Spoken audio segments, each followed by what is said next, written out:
Hey guys, welcome back. I hope you're having an amazing day. Let's get right into the stories. The first story is titled, Idiot Neighbor Eavesdrops and I Win. My neighbor is an idiot and we have been having issues with her from the start. 6-hour relentless dog barking 4 days a week for years, yelling at me for stealing water flowing downhill, dead rabbit on the doorstep, the usual property line arguments, emptying her toxic hot tub onto our property, lying by the hedges to spy on us, parties, noise, etc. ad nauseum.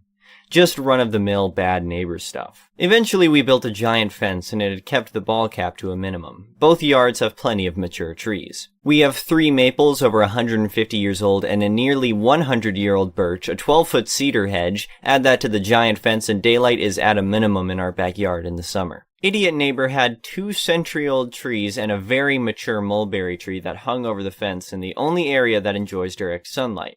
Now, this part is entirely our fault. One spring, we built a patio there with light gray stone. The mulberry tree has dark purple fruit, and hers is extremely prolific.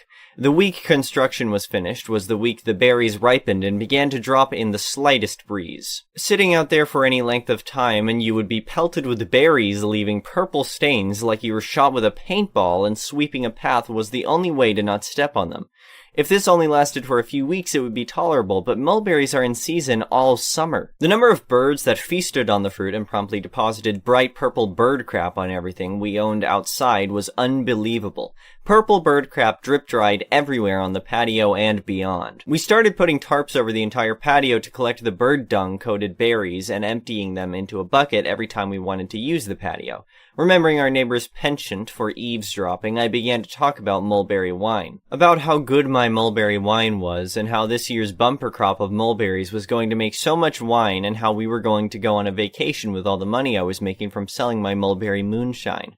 Visitors joined in the act, claiming they could not wait for their allotment of my fabulous mulberry wine, and offering bribes to be moved up the list. I do not make mulberry wine, never have, and would not start with mulberry bird poop wine. One rainy early summer night, I heard and felt a tremendous crash. I ran into the backyard. The largest limb from the mulberry tree was lying in my backyard. A chainsaw was sputtering on the other side of my giant fence. The mulberry tree was coming down at night in a rainstorm, more evidence of her idiocy. There was a bit of yelling back and forth through the fence, me about her being a dangerous moron, and her to me about having a nice vacation without having mulberry wine to sell. She continued to cut down the whole tree instead of just the limbs hanging over our property. I laughed myself into the house, not quite believing my ruse worked so well and revenge was finally mine, but that poor tree died needlessly.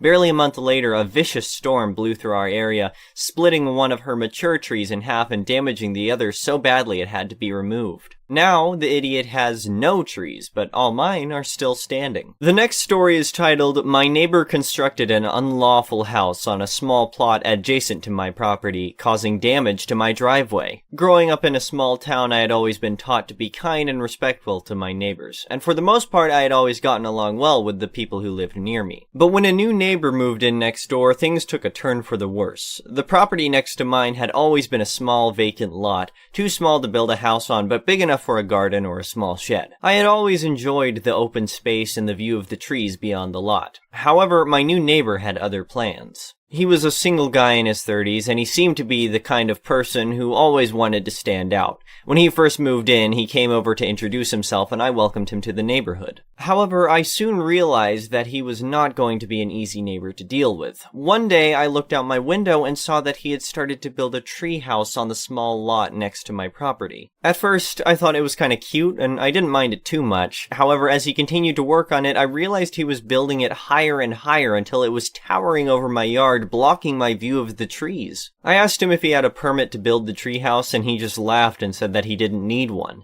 He told me that he was building it for his niece, who he said loved to climb trees. However, I soon realized that he had built it more for himself than for his niece. He would often climb up there with a book or a beer, and he would sit there for hours, enjoying the view that he had stolen from me. I tried to reason with him, but he wasn't interested in listening. He told me that it was his property, and he could do whatever he wanted with it. I felt like I was hitting a brick wall. Days turned into weeks, and my neighbor's treehouse grew taller and taller until it was like a tower in the sky, blocking my view of the sunsets and the trees that I loved so much. I grew angrier with each passing day, but I didn't know what to do. I felt helpless and frustrated, and I couldn't even enjoy my own backyard anymore. One day, when I was coming home from work, I saw that he had installed a zip line from his treehouse to the edge of my property. I couldn't believe it. He was basically turning my yard into his personal playground. I was furious. I decided to take action. I contacted the town's zoning office and reported him for building an illegal structure without a permit. I also told them about the zip line and how it was invading my property.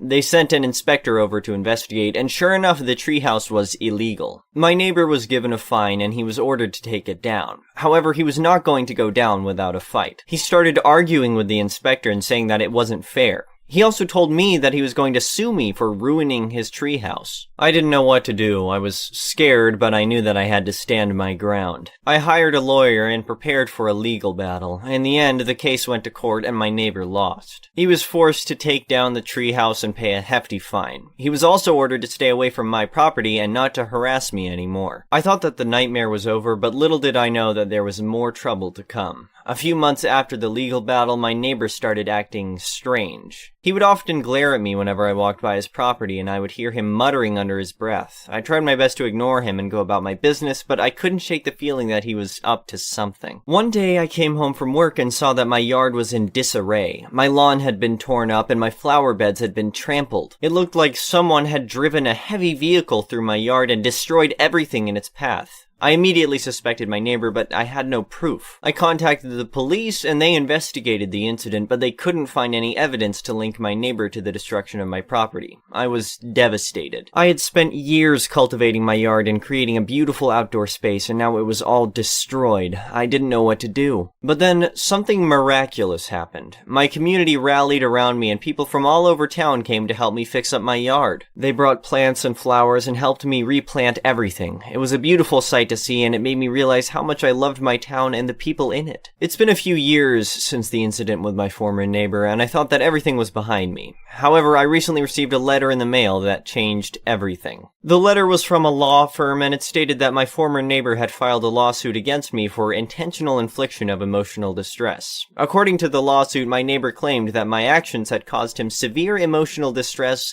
and he was seeking damages for the harm that I had caused him. I was shocked and confused. I had no idea what he was talking about. As far as I knew, I had done nothing to intentionally harm him. I contacted my lawyer and we started to investigate the matter. It turned out that my former neighbor had moved to another state, but he had kept tabs on me through social media. He had seen that I had moved to a new town and had started a new business, and he believed that I had done so with the intention of hurting him. It was ridiculous, but he had apparently become fixated on the idea that I was out to get him. He had spent years building up this delusion in his mind, and he was now seeking revenge for a perceived slight. The lawsuit was a complete surprise, and I was not sure how to proceed. However, with the help of my lawyer, we were able to build a strong defense against his claims. We provided evidence that showed that I had not intentionally harmed him, and that he was the one who had caused the trouble in the first place. The case went to court, and it was a long and arduous process. My former neighbor was determined to get his revenge, and he fought tooth and nail to win the case. However, in the end, justice prevailed and the judge ruled in my favor. My former neighbor was ordered to pay for all the legal fees and damages that he had caused. It was a victory for me, but it was also a reminder of how fragile our sense of security can be. I never could have imagined that a simple dispute with a neighbor would turn into such a long and drawn-out legal battle. However, I also learned that when faced with adversity, it's important to stay strong and to fight for what's right. The experience made me more aware of my rights and more determined to protest them. As for my former neighbor, I hope that he finds peace and can move on from his obsession with me. I harbor no ill will towards him, and I hope that he can find a way to live a happy and fulfilling life. The last story is titled, My Mom Gave Me Up for $2,500. So, backstory, my mom and dad split up when I was roughly 9 or 10 years old due to my mother cheating on my father when he was out of the country. He's a pilot. At the time, it was me and my 2 older sisters, one of which was already an adult, so my older sister and I were left under my mother's custody due to my father always flying and not wanting us to go through moving all the time. As far as the details go, my dad not only paid my mom child support, but also paid off the house. Despite having little money to take care of himself, he paid my mom more than what he actually owed. Yet, My sister and I never saw that money. After the divorce, my mom turned to many things, sleeping around, gambling, drinking, and eventually meth, though that didn't last long due to my dad finding out and threatening to take us away. My sister practically became my mother since ours decided to step down from the plate, and I was too young to take care of myself. When my sister left for college, all the emotional abuse she took ended up falling on me, which sent me into a loop. Due to my sister taking all the damage, I typically saw my mother as, well, my mother. My young brain didn't notice how often she didn't come home at night, or the lack of food in the house, or the constant weeks I'd wear one outfit since I didn't have other clothes that fit. I didn't notice how not normal this is. Heading into high school, it became more and more obvious this wasn't right at all, yet I still loved my mother. We bantered and ate fast food together, and she was proud of my accomplishments. But she had her moments, dropping huge hints that I'm too boyish like my dad, refusing to let me cut my hair, pressuring me into wearing makeup, heels, dresses, convincing me I don't need therapy as my therapist at the time made me uncomfortable, one of those Christian therapists that made everything about God. While I am a Christian, it didn't help the conversation, and so on. Meanwhile, my dad met a woman, and they fell in love. When she became pregnant with his kid, he moved her to America after my little sister was born and started a new family. I love my stepmom. She's literally the sweetest woman I know, and I adore my baby sister, and eventually my second baby sister. Over time, after spending many nights in their home, I came to realize how much happier I was at their house over my mother's. One day, I told my dad I want to officially live with him. At this point in time, I've noticed how depressed I am and how things aren't normal in my mom's house. When I told my mother this, she was deeply upset and cried, but she understood, or so I thought. That's when everything went downhill. The text messages started, sly guilt trips and remarks on how someone else convinced me to move out, that my father convinced me she was the bad guy. The more these texts happened, the warier I became on talking to her. It got to the point where I would cry after every conversation because I was so confused and lost.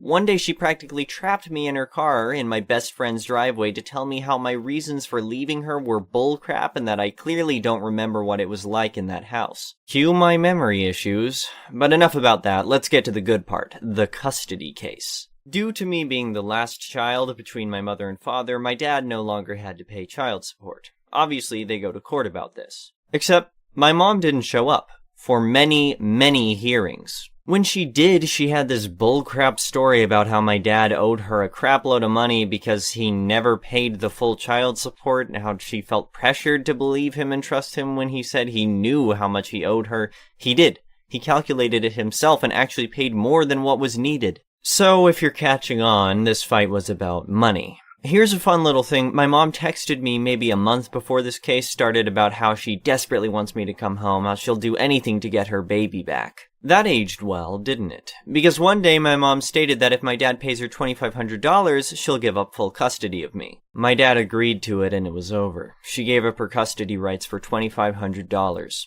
It still stings. I'm still bitter and angry to this day about it, and this case happened years ago. I don't think my mom is aware I know the details on this case, as she very rarely reaches out to me as if we still have a relationship to tell me how much she loves and misses me. The thing is, I learned that my mom actually despised me after the divorce because I reminded her of my dad. We have the same eyes and resting face, lol. My mom just loves being the victim and even tried to convince my sister she doesn't remember doing all the stuff she did to us. She even blamed my dad for her cheating on him and said so to my face. I haven't had a real conversation with her since Christmas, over the phone of course, and haven't seen her in person since maybe before the pandemic. She texted me recently all excited about a gift she got for my sister's unborn baby, and it sent a whole new wave of resentment towards her. I stopped trying long ago to have a relationship with her as she doesn't try in return, and will continue to do so until she admits her wrongs, apologizes, and actually tries to be a ducking mother for once in her life. Until then, my only mother is my lovely stepmom. Thank you for watching. I would really appreciate it if you could like the video and subscribe to our channel if you haven't already.